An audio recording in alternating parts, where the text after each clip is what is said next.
আসসালামু আলাইকুম। সবাই কেমন আছেন? আশা করি সবাই ভালো আছেন। আল্লাহর রহমতে আমরাও ভালো আছি। তো এই যে এখন হচ্ছে দুপুরবেলা, তো করল্লা কাটতেছি। তো করল্লা ভাজি করা হবে আর মুরগির মাংস রান্না করা হবে। লাল মুরগি আছে, তো ফ্রিজে আগেই তো কিনছিলাম, তো ওগুলোই ছিল।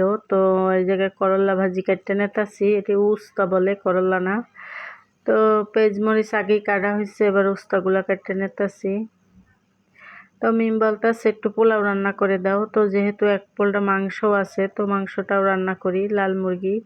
তো এখানে আমি পুরো লাল মুরগির চামড়াটা নিয়ে নিছি, তারপর 2টা পা ছিল, তারপর পাখনা, তারপর ওই যে আরও 2টা পা ছিল সাদা মুরগির। তো ওইগুলো আমার জন্য নিয়ে নিচ্ছি। আমি তো ওই যে সলিড গোস্তগুলো খাই না, তো আমার কাছে এইগুলাই ভালো লাগে, এই জন্য ওইগুলা বেশি করে নিয়ে নিচ্ছি। তো এই জায়গায় করলা ভাজিটা লবণ দিয়ে চটকে চটকে ধুয়ে নিচ্ছি।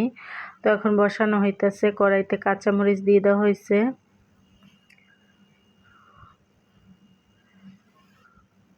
তো কাঁচামরিচ পেস্ট দেওয়া হয়েছে, এবার তেল দিয়ে দেব।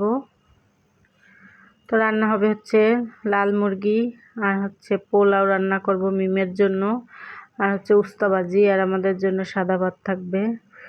তো এইটাই হচ্ছে আজকে রান্না। তো এই যে করলাটা দিয়ে দেওয়া হয়েছে, এখন লবণ দিয়ে ঢেকে রাখা হবে। আজকের করলা ভাজি হলুদ দেব না। তো এই যে প্রেশার কুকার দিয়ে দিচ্ছি, যেহেতু লাল মুরগি আর প্রায় 2টা বাজে গেছে এখন। তো আমরা তো রোজা রাখি না, আমার শরীর তো ভালো না, জানিনি। তো ওই জন্য আর কি তাড়াহুড়ো করে রান্নাটা করব, প্রেশার কুকারে দিচ্ছি। তো এখানে পেঁয়াজ কাঁচামরিচ দিয়ে দিচ্ছি। তো আমি এবার 6 রোজার সাথে এই রোজাগুলো আমি ভাঙতি রোজাগুলো রাখবো। আমি কোনো দিনও রোজা ভাঙি না আল্লাহর রহমতে, কিন্তু এবছর আল্লাহর যাক সব কিছুই আল্লাহর রহমত। তো যা করে আল্লাহ ভালোর জন্যই করে, হয়তো এটাও আমার ভালোর জন্যই করছে, তো এটাই মানতে হবে। তো এই যে আদা বাটা দিয়ে দিচ্ছি, পেঁয়াজ কাঁচামরিচটা ভাজা হয়ে গেছিলো। তো এখন রসুন বাটা দিয়ে দেবো। তো এই যে দাঁড়াই দাঁড়াই একটু রান্না করি, তাই দাঁড়াইতে পারতেছি না। তো মিমির বাবা বলতেছে তুমি একটু বসাও মাংস রান্নাটা। তো আমার মাংস রান্না নাকি ওনার কাছে ভালো লাগে, তো ভাবছি তো একটু বসাই দিই। তো বসে বসে একটু কাটতে কুটতে দিচ্ছি, তারপর আর কি করি, ওই যে এখন দাঁড়াই দিয়ে একটু মানে রান্নাটা বসাই দিয়ে যাই, আবার শোবো। আমার শরীরটা এত দুর্বল, আমি দাঁড়াইতে পারতেছি না।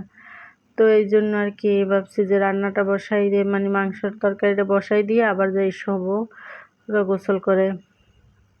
তো বাড়ি কোনো কাজই করি না, মিমের বাবাই সব কিছু করে। মিমের বাবা আমাকে অনেক হেল্প করে, তো আপনারা তো জানেনই। তো এই যে আদা রসুন পেঁয়াজ কাঁচামরিচটা ভালোভাবে ভাজা হয়েছে, এবার একটু পানি দিয়ে তারপর গুঁড়ো মশলা দিয়ে দেব। তো এই যে পানি দিয়ে দিছি, যে জিরার গুঁড়া দিয়ে দিতেছি, গরম মশলার গুঁড়া, হলুদের গুঁড়া,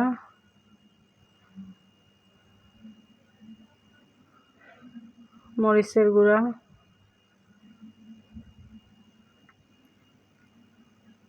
তো এই যে আমার সব মশলাগুলো দেওয়া হয়ে গেছে এক এক করে।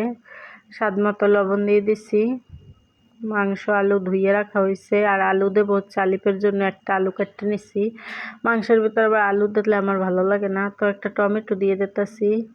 তো আলিপ বলতেছে আলু দিও, আমি আবার আলিপ আবার আলু পছন্দ করে। তো এই যে স্বাদ মতো লবণ দিয়ে দিতেছি। তো এবার সব কিছু নাড়াচাড়া দিয়ে মশলাটা একটু কষাই নিই।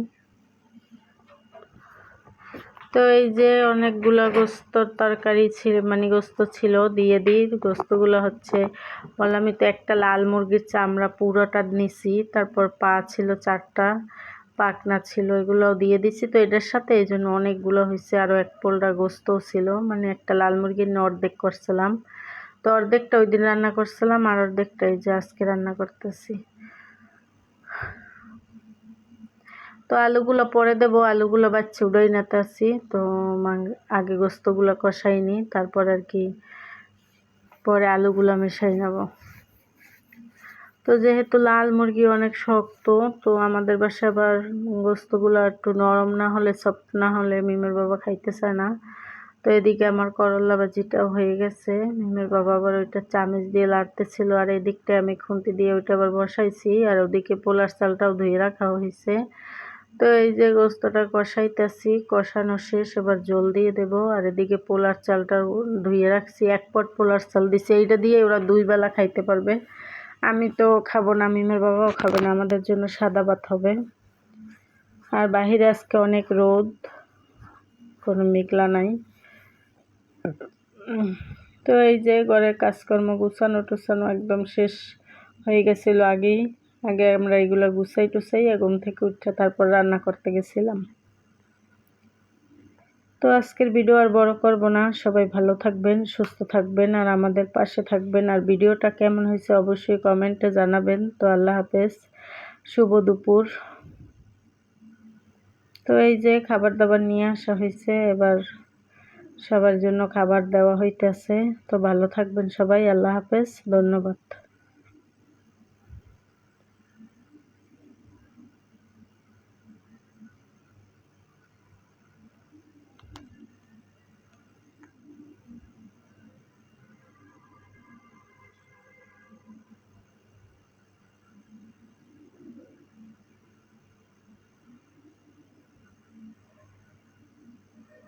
আগে ভিডিও শেষ করে দিয়েছি।